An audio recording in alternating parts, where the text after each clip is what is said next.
నమస్కారం. ప్రతిధ్వనికి స్వాగతం. చట్టసభలు అవి రూపొందించే చట్టాలపై ప్రజలకు నమ్మకం కలగాలంటే ముందు అక్కడుండే శాసన నిర్మాతలు స్వచ్ఛంగా శుద్ధంగా ఉండాలి.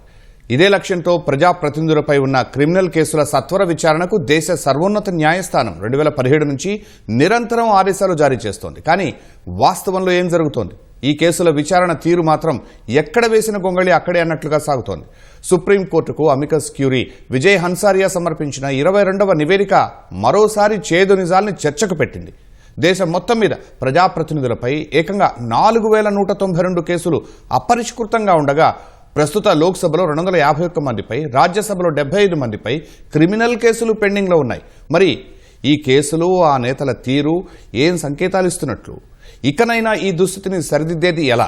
ఇదే అంశంపై నేటి ప్రతిధ్వని చర్చలో పాల్గొంటున్నవారు డాక్టర్ మజ్జి సూరిబాబు గారు, సుప్రీంకోర్టు న్యాయవాది, మంగళగిరి నుంచి; డాక్టర్ ఎన్ తులసిరెడ్డి గారు, సీనియర్ రాజకీయ నాయకులు, 20 సూత్రాల అమలు కమిటీ మాజీ చైర్మన్, కడప నుంచి.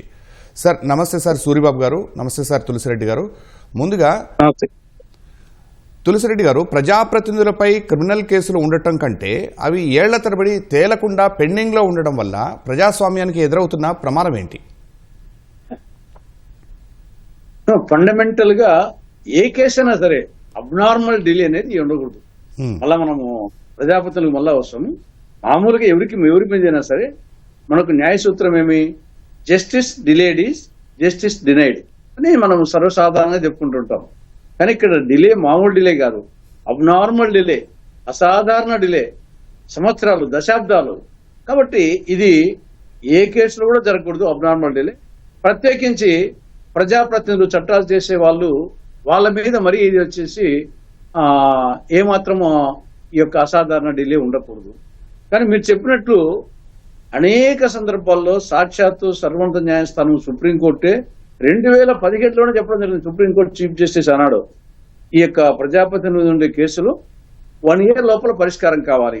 వారికి ప్రత్యేక కోర్టులు వేస్తున్నారు చాలా సందర్భాల్లో, కానీ దశాబ్దాల తరబడి అట్నే కొనసాగుతూ ఉన్నాయి. వచ్చేసి మనము సీరియల్స్ గా ఉన్నట్టు. మనకు బెస్ట్ ఎగ్జాంపుల్ ఆంధ్రప్రదేశ్ సంబంధించి జగన్ వ్యవహారమే ఉంది. ఇంతకంటే బెస్ట్ ఎగ్జాంపుల్ అవసరం లే. 11 సిబిఐ కేసులు, 9 ఈడీ కేసులు, 14 సంవత్సరాలుగా ఇంకా అది అతి లేదు, గతి లేదు. ఏదో డిశ్చార్జ్ పిటిషన్లు అంట, అవంట, కొన్ని 100 సార్లు 1000 సార్లు వచ్చేసి ఆయనకు వాయిదాలు ఇవ్వడం. జనరల్ గా 1 or 2 times వాయిదాలు అర్థం ఉంది. ఇంకా 100 సార్లు 1000 సార్లు కోర్టుకు రాకుండా వాయిదాలు వేయడము, కోర్టుకు రాకుండా పర్మిషన్ ఇవ్వడము. కాబట్టి దీనికి సుప్రీంకోర్టు మామూలుగా డైరెక్షన్స్ ఇచ్చింది, కానీ దానికి సీరియస్ డైరెక్షన్స్, రెస్పాన్సిబిలిటీ ఫిక్స్ చేయకుంటే ట్రయల్ కోర్టులకు ఇది ఇట్టే జరుగుతూ ఉంటుంది. మామూలుగా చెప్పి వినే పరిస్థితి కనపాలా. ఈ లోపల కొన్ని ఏమంటే ఈ జడ్జిలు తరచుగా ట్రాన్స్ఫర్ కావడం, ఇదే ఉంటుంది. మళ్ళా ఈ ట్రయల్ కోర్టులో కొనాలు అయిన తర్వాత కొలిక్కి వచ్చినాక ఆ మూమెంట్ ట్రాన్స్ఫర్ అయిపోతే మళ్ళా రెడ్ వచ్చి మొదలుపెట్టని చెప్పేసి మళ్ళా మొదలు పెట్టడము. కాబట్టి దీంట్లో ఉండే లొసుగులను ఈ యొక్క ప్రజాప్రతినిధులకు సంబంధించినటువంటి లాయర్స్ బాగా ఉపయోగించుకొని దీన్ని అబ్నార్మల్ డిలేని మరింత అబ్నార్మల్ డిలేగా చేస్తున్నారు. దీనికి సుప్రీంకోర్టు మాత్రము సీరియస్ గా దీని గురించి ఊరికి మాటల్లో కాకుండా చేతల్లోనే అది నిర్దిష్టమైనటువంటి విధంగా విధానాలు నిర్ణయించుకుంటే మాత్రము మీరు చెప్పినట్టు 4192 ఈ కేసులు పెండింగ్ ఉన్నాయంటే దాన్ని బట్టి తెలుస్తుంది ఎంత సివియారిటీ ఉందో. రైట్. సూరిబాబు గారు, ప్రజాప్రతినిధులపై కేసుల సత్వర విచారణకు ప్రత్యేక కోర్టులు ఏర్పాటు చేయాలని సుప్రీంకోర్టు పదే పదే చెబుతోంది. అయినా వేలాది కేసులు ఎందుకు పెండింగ్లోనే ఉన్నాయి? శర్మ గారు, డిబేట్ లో పాల్గొన్న తులసిరెడ్డి గారికి మీకు వెరీ గుడ్ ఈవినింగ్. మీరు ఇచ్చినటువంటి ప్రశ్నలో వాస్తవంగా సుప్రీంకోర్టు పదే పదే సత్వర న్యాయం, సత్వరంగా కేసులు విచారణ చేయాలని చెప్పినప్పటికీ కూడా ఈ రోజు ప్రత్యేకంగా సుప్రీంకోర్టులో కేసు విచారణకు వచ్చినప్పుడు ఎలక్షన్ కమిషన్ ఆఫ్ ఇండియా ఒక సుదీర్ఘమైనటువంటి అఫిడవిట్ దాఖలు చేసింది. ఆ దాఖలు చేసినటువంటి అఫిడవిట్ లో అమికస్ క్యూరీ కూడా ఏం చెప్తారు అనంటే పదే పదే వాయిదాలు తీసుకోవటం, అలాగే ప్రాసిక్యూషన్ సాక్షుల్ని ప్రవేశపెట్టడంలో విఫలం అవ్వడం, అలాగే ఫస్ట్ ఎఫ్ఐఆర్ ప్రాథమికంగా ఫస్ట్ ఇన్ఫర్మేషన్ రిపోర్ట్ దగ్గర నుంచి ఏదైతే ఒక న్యాయ ప్రక్రియకు సంబంధించినటువంటి ఛార్జ్ షీట్ దాఖలు చేయడం దగ్గర నుంచి ఎఫ్ఐఆర్ కి ఛార్జ్ షీట్ కి మధ్యలో ఉన్నటువంటి ప్రక్రియ ఏంటి అని అంటే ఉన్న సాక్షుల్ని అంటే డాక్యుమెంటరీ ఎవిడెన్స్, లిఖితపూర్వకమైనటువంటి సాక్షులు, అదే విధంగా మౌఖికమైనటువంటి సాక్ష్యం, ఈ రెండు కంబైన్ చేసుకుని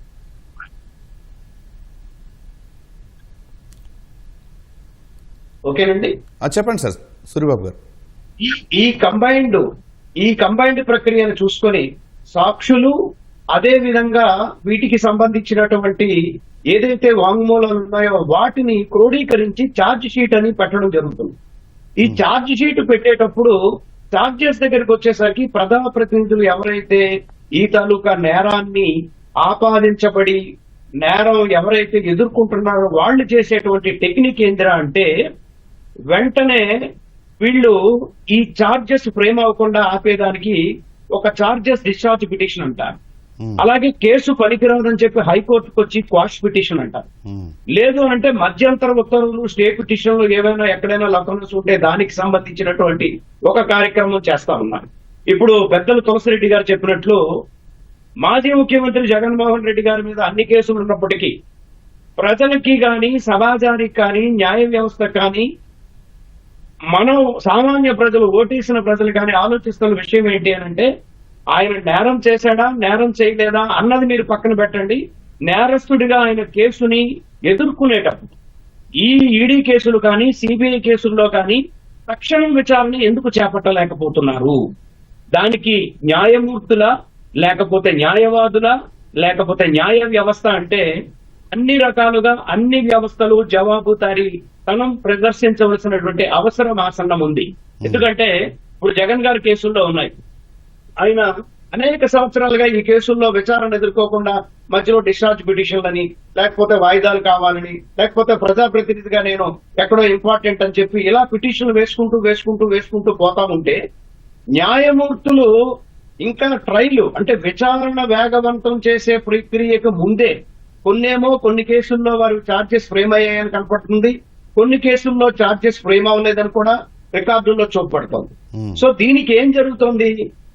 జగన్మోహన్ రెడ్డి వారే కాకుండా ఇతర ఎవరైతే వ్యక్తులు ఇవాళ ప్రాసిక్యూషన్ ఎదుర్కొంటున్నారో వాళ్ళు చట్టంలో ఉన్నటువంటి లోపాలను వెతుక్కున్నటువంటి దిశలో ట్రైల్ అవ్వకుండా, దాన్ని వేగవంతం చేయనివ్వకుండా అడ్డుకోవడానికి చేస్తున్న ప్రక్రియ డెఫినెట్ గా ప్రజాస్వామ్యంలో నేరస్తులకి చోటు లేదు అనే నినాదంగానే ఉండిపోతుంది తప్ప ప్రజాస్వామ్యంలో నేరస్తులు ఉండకూడదనేటువంటి నైతిక నియమావళి అటు ఎన్నికల తాలూకా పార్టీలకు కానీ లేకపోతే ఎన్నికల నియమావళిలో కానీ సరైనటువంటి సిస్టమ్ లో పొందుపరచకపోవడం కూడా ఇది ఒక సిస్టమ్ లో ఉన్నటువంటి లోపం అని చెప్పి నేను చెప్పక తప్పదు శర్మ గారు. సార్ సూరిబాబు గారు, క్లీన్ హ్యాండ్స్తో రాజ్యాంగ వ్యవస్థల్ని అప్రోచ్ అవ్వాలి, నాకు ఇది కారణం చేత నాకు రిలీఫ్ ఇవ్వండి అని. అయితే న్యాయ వ్యవస్థనే కాకుండా క్లీన్ హ్యాండ్స్తో ఎక్కడికి ఓటర్లను అభ్యర్థించడం కానీ ఏది జరగట్లేదు కదా. మరి ఎందుకు వీరికి మినహాయింపు ఇస్తున్నారు? అధికారంలో ఉన్నప్పుడు జరుగుతోంది, అధికారంలో లేనప్పుడు జరుగుతోంది. ఎందుకు జరుగుతోంది, కారణాలు ఏంటనేది మీరు ప్రధానంగా ఏం అబ్జర్వ్ చేశారు? ఇక్కడ నా పరిశోధనలో నేను యాజ్ ఎ రీసెర్చర్ ఒక డాక్టరేట్ గా నేను క్రిమినాలజీలో డాక్టరేట్ చేశాను. ఈ డాక్టరేట్ చేసినటువంటి లాలో చేసినటువంటి ఒక పరిశోధకుడిగా నేను గమనించినటువంటి వివిధ అంశాల్లో రాజకీయ నాయకుల తాలూకా నేర శైలికి సంబంధించినటువంటి అంశాల్లో కూడా ఈ బెయిల్కి సంబంధించినటువంటి జ్యూరిస్డిక్షన్ కూడా నేను పరిశోధన చేసినటువంటి నా అంశాల్లో నేను పరిశీలించింది ఏంటి అనంటే, అసలు నేర ప్రక్రియకు వాస్తవంగా సుప్రీంకోర్టు ఇచ్చినటువంటి గైడ్ లైన్స్ 2020 జడ్జిమెంట్ కానీ లేకపోతే కర్ణాటక నుంచి వెళ్ళినటువంటి పరశురాం పూరియా కేసులో కూడా ఇవాళ ఎలక్షన్ కమిషన్ దాఖలు చేసినటువంటి అఫిడవిట్ లో కూడా సుప్రీంకోర్టు నిర్దేశించినటువంటి నియమాలు ఏంటి అనంటే, సంవత్సరం లోపు విచారణ పూర్తి కావాలి. డిజిగ్నేటెడ్ కోర్టు 3 నెలలకు ఒకసారి ఆ తాలూకా నివేదిక ఏ స్థాయిలో కేసు నడుస్తోంది, ప్రజాప్రతినిధి తాలూకా కేసు ఏ స్టేజ్ లో ఉంది, విచారణకి కావాల్సినటువంటి ఆ లోపాలేంటి, విచారణ అవ్వకపోవడానికి గల కారణాలేంటి, ప్రాసిక్యూషన్ వైఫల్యమా, సాక్షుల వైఫల్యమా, సాక్షులు కోర్టుకు రాకుండా ఉండడానికి గల కారణాలా, ఇవన్నిటికీ సంబంధించి త్రైమాసికమైనటువంటి రిపోర్ట్ ని సబ్మిట్ చేయమని చెప్పి సుప్రీంకోర్టు తన తాలూకా ఆర్డర్ లో చెప్పడం జరిగింది. అయితే వాస్తవానికి కోర్టుల్లో ఉన్నటువంటి ఇన్ఫ్రాస్ట్రక్చర్ లోపం, అలాగే ప్రాసిక్యూషన్ కి సంబంధించినటువంటి సాక్షుల్ని సకాలంలో ప్రవేశపెట్టలేకపోవటం, అలాగే ప్రాసిక్యూషన్ కేసులు చేస్తున్న సమయంలో నిందితులు రకరకాలైనటువంటి ఎత్తుగడలు వేసి వాయిదాల పర్వాన్ని కొనసాగించడం ఈ రకమైనటువంటి కారణాలతో ఒక కేసు సపోజ్ 2020లో జరిగినటువంటి ఒక కేసు 2030 కూడా మీకు అవ్వకపోయినా మనం ఆశ్చర్యపోవాల్సినటువంటి పరిస్థితి లేదు. సుప్రీంకోర్టు ఈ విషయంలో సంవత్సరంలో నిర్దేశించిన గడువులో ఏదైతే కేసులు పూర్తి చేయాలి అనేటువంటి దిశలో డిజిగ్నేటెడ్ కోర్టులు ఎమ్మెల్యేలని, ఎంపీని, అదే ప్రజాప్రతినిధుల్ని విచారించే ఒక న్యాయస్థానాన్ని ఏదైతే చెప్పిందో ఆ న్యాయస్థానాల సంఖ్య కూడా విస్తృతంగా పెంచాలి.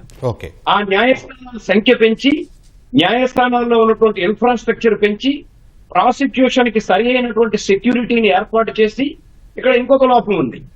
గెలిచినటువంటి ఒక ప్రజాప్రతినిధి మీద ఏదైతే ఆ రాష్ట్రంలో ఉన్నటువంటి రాష్ట్ర ప్రభుత్వంలో ఉన్నటువంటి ప్రాసిక్యూషన్, ఆ రాష్ట్ర ప్రభుత్వంలో నేరాభియోగాన్ని, నేరారోపణ ఎదుర్కొన్నటువంటి వ్యక్తుల మీద ధైర్యంగా ప్రాసిక్యూషన్ తన తాలూకా ప్రాసిక్యూషన్ కొనసాగించే పరిస్థితి ప్రస్తుతం ఏ రాష్ట్రంలోనే లేదు. ఇది చాలా దురదృష్టకరమైనటువంటి అంశం. ఈ దిశలో సుప్రీంకోర్టు స్ట్రిక్ట్ గైడ్ లైన్స్ ఇవ్వాలి, తులసిరెడ్డి గారు చెప్పినట్టు. రైట్. తులసిరెడ్డి గారు, సుప్రీంకోర్టు 2017 నుంచి సత్వర విచారణకు ఆదేశాలు ఇస్తున్నా పరిస్థితుల్లో పెద్దగా మార్పు కనిపించకపోవడానికి కారణం ఎవరి వైఫల్యం? ఇది ఈవెన్ సుప్రీంకోర్టు వైఫల్యం కూడా. మీరు ఆదేశాలు ఇచ్చారు, మళ్ళీ మీరైనా పర్యవేక్షించాలి కదా. సుప్రీంకోర్టు, హైకోర్టు ఆదేశాలు ఏ మేరకు పాటిస్తుందని చెప్పేసి పర్యవేక్షించాలా. హైకోర్టు వచ్చేసి ఈ ట్రయల్ కోర్ట్స్ ఏ విధంగా ఉన్నాయని చెప్పేసి ఎక్కడికక్కడ ఈ యొక్క పర్యవేక్షణ అనేది, సమీక్ష అనేది తరచుగా జరుగుతూ ఉంటే సమస్య ఆటోమేటిక్ గా అంకుశంతో పొడిచినట్టు, ముళ్ళుబరితో పొడిచినట్లు అది ట్రయల్ కోర్టును, హైకోర్టు అంకుశం ఉండాలా, హైకోర్టు మీద సుప్రీంకోర్టు అంకుశం ఉండాలా. కాబట్టి ఒక విధంగా సుప్రీంకోర్టు కాదు, ఓవరాల్ గా జడ్జీల సంఖ్య ఇంకా పెంచాలనేమో అనిపిస్తుంది. అంటే ఈ ప్రజాప్రతినిధుల కేసులే కాదు, ఓవరాల్ గా కేసులు తీసుకుంటే లక్షలతో పెండింగ్ కేసులు ఉన్నాయి. అన్ని కోర్టులు తీసుకుంటే ఎన్ని ఉంటాయో. కాబట్టి ఇంకా జడ్జీల సంఖ్య పెంచాల్సిన అవసరం ఉంది. ఆ సంఖ్య పెంచడంతో పాటు ఈ యొక్క నిర్దిష్ట కాల పరిమితి, తర్వాత ఈ స్టేలు ఇవ్వడం కూడా హైకోర్టు స్టే ఇస్తుంది. అంతే, ఇంకా స్టే ఇస్తుందంటే ఒకసారి స్టే ఇచ్చిందంటే అది ఇంకా మూల పడిపోయినట్టే. కాబట్టి ఆ స్టే కూడా అది ఒక నిర్దిష్ట కాల పరిమితి స్టే ఉండాలా. అంతే తప్పనిచ్చేసి అది స్టే అంటే అయిపోయాక వచ్చేసి అది సంవత్సరం కావచ్చు, 2 ఏళ్ళు కావచ్చు, 10 ఏళ్ళు కావచ్చు అనే యాంగిల్లో కాకుండా కొంత కాల పరిమితి విధించే విధంగా ఆ కాల పరిమితి అయిపోతానే ఆటోమేటిక్ గా స్టే ఆటోమేటిక్ గా అయిపోవాలా, మళ్ళా విచారణ ప్రారంభమయ్యేట్టుగా చేయాలా. లేట్ అయిపోదలకి ఏమంటే సాక్షులు చాలా మంది చనిపోతారు. తర్వాత మామూలుగా మరపు అనేది మానవ సహజము. ఏం జరిగింది, నెల కింద జరిగింది, ఈ రోజు జరిగింది ఉన్నంత జ్ఞాపకం నెల తర్వాత ఉండదు. కాబట్టి ఏళ్ళ తరబడి తర్వాత ఏమి జ్ఞాపకాలు ఉంటాయి. కాబట్టి వాళ్ళు కూడా వచ్చేసి ఎందుకు మనకెందుకు అని చెప్పేసి చాలా కేసులు ఎత్తిపోవడము, కొన్ని సంబంధం లేని వ్యక్తుల మీద కేసులు పడడము, నిజంగా దాంట్లో నిందితులు వచ్చేసి తప్పించుకుంటున్నారు, నిందితులు కాని వాళ్ళు కొన్ని సందర్భాల్లో వాళ్ళు వచ్చేసి ఇరుక్కుంటున్నారు. కాబట్టి ఇది డిలే అయిపోతేకల్లా ఈ ప్రమాదం ఉంది, సాక్షుల మీద ప్రభావితం చేసే అవకాశం ఉంటుంది. కాబట్టి ఖచ్చితంగా ట్రయల్ కోర్టులు వీలైనటువంటి కేసుల మీద ప్రత్యేక కోర్టు పెట్టాలా. కొన్ని కేసులు ప్రత్యేక కోర్టున్నా వైవాటినే చేస్తున్నాయి. మామూలు కోర్టులకు ప్రత్యేక కోర్టులకు పెద్ద తేడా లేని విధంగా ఇప్పుడు జగన్మోహన్ రెడ్డి విషయంలోనే సిబిఐ ప్రత్యేక కోర్టే. కానీ ఏం ప్రయోజనం, 14 ఏళ్ళైనా అట్నే ఉంది. అటువంటి అదే కాదు ఏ కేసులోనే కానీ. కాబట్టి ప్రత్యేక కోర్టులు వీలైనన్ని చేయాలి. వాటి కూడా వచ్చేసి నిర్దిష్ట కాల పరిమితి ఇవ్వాల్సిన అవసరం ఉంది. స్టే ఉత్తర్వుల్లోనే టైం మెన్షన్ చేయాలి. అంతవరకు స్టే తప్పనిచ్చేసి అది ఇంకా ఎన్నాళ్ళైనా స్టే అని చెప్పేసి అనేది ఉండకూడదు. ఇవి పర్యవేక్షణలు, సుప్రీంకోర్టు పర్యవేక్షణ, హైకోర్టు పర్యవేక్షణలు ఉండాల్సిన అవసరం ఉంది. ఓకే సూర్యబాబు గారు, ప్రస్తుత లోక్సభలో 251 మంది, రాజ్యసభలో 75 మందిపై క్రిమినల్ కేసులు పెండింగ్ లో ఉన్నాయి. అసెంబ్లీలు కలిపితే ఇక లెక్క మరింత పెద్దది. ఎన్ని మార్గాల్లో వీళ్ళు తప్పించుకుంటున్నారు? వాస్తవంగా ఎన్నికైనటువంటి ప్రజాప్రతినిధి తాలూకా సిస్టమ్ ఒకలా జరుగుతోంది, ఓడిపోయినటువంటి ప్రజాప్రతినిధి తాలూకా సిస్టమ్ ఒకలా జరుగుతుంది. కాకపోతే రెండు, ఈ గెలిచిన పార్టీ గాని ఓడిపోయిన పార్టీ గాని ఈ పార్టీల్లో ఉన్నటువంటి వ్యక్తుల తాలూకా ఎత్తుగడలు ఏ విధంగా ఉన్నాయి అని అంటే, ముందుగా నేనంటాను ఈ తాలూకా రాజకీయ పార్టీలకి నైతిక నియమావళి సీరియస్ గా ఉన్నటువంటి ఎన్నికల నేరాలు చేస్తున్నటువంటి వ్యక్తులకు మేము సీట్లు ఇవ్వం అనేటువంటి ప్రణాళికని ఎందుకు చెప్పలేకపోతున్నారు. అదే విధంగా వీళ్ళు చెప్పకపోతే సుప్రీంకోర్టు ఎన్నికల నేరాలు చేస్తున్నటువంటి వ్యక్తుల్ని, నేరారోపణ చేస్తున్నటువంటి వ్యక్తుల్ని, నేరారోపణలో ఉన్నటువంటి వ్యక్తుల్ని కొద్ది కాలం పాటు ఎన్నికలలో పోటీ చేయకుండా నిరోధించడానికి అది రాజ్యాంగ సవరణ చేయాలి, లేదా సుప్రీంకోర్టు ఒక మ్యాండేట్ ఇవ్వాలి. ఈ రెండూ ఇవ్వకుండా సుప్రీంకోర్టు సత్వరం ఈ తాలూకా తీర్పులు సమీక్ష చేయడమనో లేకపోతే తీర్పులు ఇమీడియట్ గా ఇవ్వమనడం చెప్పడం వలన క్రింద కోర్టులో ఒక జిల్లాలో ఉన్నటువంటి ఒక కోర్టు లేకపోతే 2 కోర్టులో లేకపోతే సిబిఐ కోర్టు, ఈడీఐ కోర్టులో ఎదుర్కొన్నటువంటి ఈ సమస్యలకు సంబంధించినటువంటి 2 రకాల నేరాలు, ప్రజాప్రతినిధులు ఎన్నికలకు సంబంధించినటువంటి నేరాలు. ఎన్నికలకు సంబంధించిన నేరాలు అంటే ఎన్నికల ప్రక్రియ మొదలైన దగ్గర నుంచి, ఎన్నికల నోటిఫికేషన్ వచ్చిన దగ్గర నుంచి, ఎన్నికల ఈ అభ్యర్థి డిక్లేర్ అయినంత వరకు జరిగినటువంటి నేరాలు ఎన్నికలకు సంబంధించినటువంటి నేరాలు.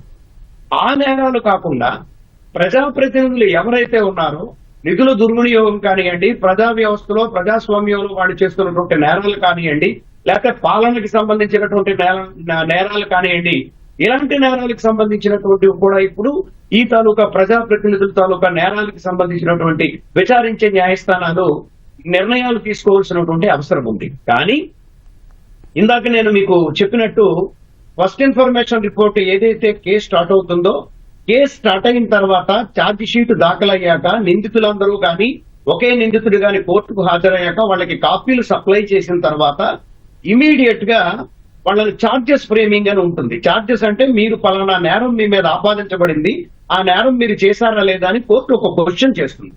ఆ క్వశ్చన్ లో సాధారణంగా నిందితుడు నేను నేరం చేయలేదని చెప్పడం జరుగుతుంది. ఇమీడియట్ గా ఇష్యూ సమన్స్ అంటే సమన్స్ ఇచ్చి నిందితుల తాలూకా ప్రెజెన్స్ లో గాని, నిందితుల ఆబ్సెన్స్ లో వారి వకీలు తాలూకా సమక్షంలో గాని కేసు విచారణ చేయాలన్నది అది న్యాయ ప్రక్రియలో ఒక భాగం.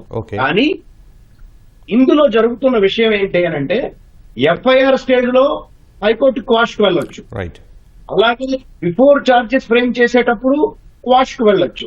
లేదైనా నిందితుడు ఒక వాయిదా కావాలని అడుగుతాడు, ఆ వాయిదా జడ్జి గారు కాసేపు ఇవ్వలేదు, నేను ఇవ్వను, మీరు కంటిన్యూస్ గా ఇది మీరు విచారణని మరి సజావుగా కొనసాగించడానికి మీరు సహకరించడం లేదని డిస్మిస్ చేశారనుకోండి, అది ఆ పిటిషన్ మీద కూడా హైకోర్టులకు వెళ్ళేటువంటి పరిస్థితి ఉంది. కాబట్టి నిందితులు ఖచ్చితంగా విచారణకు సహకరించే విధంగా, సాక్షులకి ఎటువంటి ఇబ్బంది లేకుండా, సాక్షులు ప్రభావితం జరగకుండా సుప్రీంకోర్టు ఏదైతే ఇప్పుడు మ్యాండేట్ గా 1 సంవత్సరంలో విచారణ వేగవంతం చేయాలి అనేటువంటి సర్క్యులర్ కానీ, ప్రొసీజర్ కానీ, ఆర్డర్ కానీ ఏదైతే జారీ చేస్తోందో దానికి సంబంధించి మిత్రులు తులసిరెడ్డి గారు ఇందాక చెప్పినట్లుగా ఒక న్యాయమూర్తి ఈ కేసులు చేయటం సాధ్యం కాదు. ఈవెన్ సుప్రీంకోర్టు నుంచే న్యాయమూర్తుల సంఖ్య పెంచుకుంటూ వెళ్లాల్సినటువంటి పరిస్థితి ఉంది. ఎందుకంటే సుప్రీంకోర్టులో న్యాయమూర్తుల సంఖ్య పెంచాలి, హైకోర్టుల్లో న్యాయమూర్తుల సంఖ్య పెంచాలి, అలాగే ఈ కేసులకు సంబంధించినటువంటి విచారణ వేగవంతం చేసేటువంటి న్యాయమూర్తుల సంఖ్య పెంచాలి. అటువంటప్పుడు మాత్రమే మన కేసుల తాలూకు విచారణ స్పీడీగా జరుగుతుంది. స్పీడీ జస్టిస్ అనేది అవసరం. రైట్. తులసిరెడ్డి గారు, వైసీపీ అధ్యక్షుడు జగన్ పై పెద్ద సంఖ్యలో ఈడీ, సిబిఐ కేసులు నమోదై 13 ఏళ్లు దాటుతున్నా కనీసం అభియోగాల నమోదు దశకు రాకపోవటాన్ని దీన్ని ఎలా చూడాలి అసలు? దీన్ని మన న్యాయ వ్యవస్థలో ఉన్నటువంటి ఆ ప్రొసీజరల్ వ్యవస్థలో ఉన్నటువంటి అదే ప్రధాన కారణం అనిపిస్తుంది. అంటే ఎన్ని విధాలుగా వాడుకోవచ్చునో, ఎన్ని విధాలుగా అనేది ఉంది. తర్వాత న్యాయమూర్తుల మీద కూడా మనం చెప్పకూడదు, కానీ ఇన్నిసార్లు వచ్చేసి అటెండ్ కాకుండా పోతే ఏదో ఒకసారి అంటే 2 సార్లు అంటే 10 సార్లు 100 సార్లు వచ్చేసి వాయిదాలకు అటెండ్ పోకుండా పోయినా కానీ వాళ్ళకు మినహాయింపు ఇవ్వడం అనేది చాలా ఆశ్చర్యంగా ఉంది. కాబట్టి ఇది ఓ విధంగా న్యాయ వ్యవస్థ మీదనే నమ్మకం పోయే పరిస్థితి ఒకటి. ఇంకా రెండవది వచ్చేసి న్యాయ వ్యవస్థలో ఉన్నటువంటి లొసుగులను బాగా డబ్బు ఉండే వాళ్ళు, రాజకీయ బలకుడు ఉండే వాళ్ళు, వాళ్ళ లాయర్ల ద్వారా బాగా పేరు ప్రఖ్యాతులు గడించిన లాయర్ల ద్వారా ఆ పాయింట్ల మీద పట్టుకొని వాళ్ళు ప్రొలాంగ్ చేయడానికి ఎన్ని అవకాశాలు ఉన్నాయో వ్యవస్థలో తెలుస్తాను. అందుకే రామారావు గారు చెప్పినట్టు బొబ్బిలిపూడి సినిమాలో కోర్టుకు తీర్పుకు తేడా ఉంటుంది అన్నట్టుగా కనీసం ట్రయల్ కోర్టులో ముందు ఏదో ఒకటి అయిపోతే, అది అక్విట్టలో లేకుంటే కన్విక్షన్ ఏదో అయిపోతే మళ్ళీ అప్పీలు ఉన్నాయి, హైకోర్టు ఉంది, సుప్రీంకోర్టు ఉంది. ముందు ఈయన్నే మొదట్లోనే ఏం కాకుండా పోతే ఎప్పుడు ఏది వచ్చేసి అంటే ఎన్నో మార్గాలు సార్, ఇప్పుడు ఎన్నో మార్గాల్లో వీళ్ళ తప్పించుకోవడాన్ని వేరే సాధారణ పౌరులు న్యాయస్థానాలు అటెండ్ అవుతున్నప్పుడు వాళ్ళు కూడా ఆదర్శంగా తీసుకుని వాళ్ళు కూడా ఇవే లొసుగుల్ని వాళ్ళు కూడా ఇలా కేసులు పెండింగ్ వెళ్తూ పోతే చాలా రాజ్యాంగ స్ఫూర్తికి విరుద్ధంగా ఉంటుంది కదా. నేతలు స్ఫూర్తిగా ఉండాల్సిన వాళ్ళు ఎందుకు వీళ్ళు అలా చేయలేకపోతున్నారు? ముందుగా న్యాయస్థానాల్లో అటెండ్ అయ్యి మా తీర్పులు ఇవ్వండి అని అడగలేని న్యాయ వ్యవస్థ ఎలా చూడాలి మనం? ఇప్పుడు తప్పు చేసింటారు, తప్పు చేసిన వాడు వచ్చేసి వీలైనంత వరకు ఎస్కేప్ అయ్యడానికి పొలాంగనం చేస్తుంటాడు. తప్పు లేనటువంటి వాడు వచ్చేసి ధైర్యంగా వచ్చేసి త్వరగా పరిష్కరించండి చెప్తాడు. కాబట్టి మనం ఈ పక్క నుండి ఆశించలేము. మనం ప్రజాప్రతినిధుల నుండి మా కేసు త్వరగా పరిష్కరించండి. దాన్ని బట్టి అర్థం చేసుకోవచ్చు వీళ్ళు తప్పులు చేశారని అర్థం చేసుకోవచ్చా? ఓవరాల్ గా మనం వచ్చేసి యాంగిల్ ఆలోచించాల్సి వస్తుంది కదా. డిలే చేస్తున్నారంటే, పొరపాటు చేస్తున్నారంటే ఆటోమేటిక్ గా తప్పు చేస్తానంటే, లేకుంటే వచ్చేసి నేను స్ఫటికంలో బయటకు వస్తాను అనుకునే వాళ్ళు వచ్చేసి త్వరగా చేసుకుంటారు కదా. కాబట్టి ఈ వైపు నుండి ఉంటది కదా. ఆ వైపు నుండి మనం వచ్చేసి వీలైనంత వరకు త్వరగా ట్రయల్ కోర్టులో దాన్ని తీర్పు వస్తే దాని మీద మళ్ళా హైకోర్టు ఉంటుంది, సుప్రీంకోర్టు ఉంటుంది. అంటే ముందు అక్కడ త్వరగా వచ్చేట్టుగా పరిష్కారం తీర్పు వచ్చేట్టుగా చూసుకోవాల్సిన అవసరం ఉంది. సూరిబాబు గారు, జగన్తో పాటు మరికొన్ని కేసుల్లో 1-2 ఏళ్లలో విచారణ తర్వాత జడ్జి మారితే మళ్లీ మొదటికి వస్తున్న విచిత్రమైన పరిస్థితి చూస్తున్నాం కదా. ఎందుకు అలా? సుప్రీం దృష్టిలో ఈ అంశం ఉందా లేదా? జడ్జి మారితే మళ్లీ ప్రక్రియ ముందుకు వెళ్ళటం అన్నది అది కరెక్ట్ అయినటువంటి సిస్టమ్.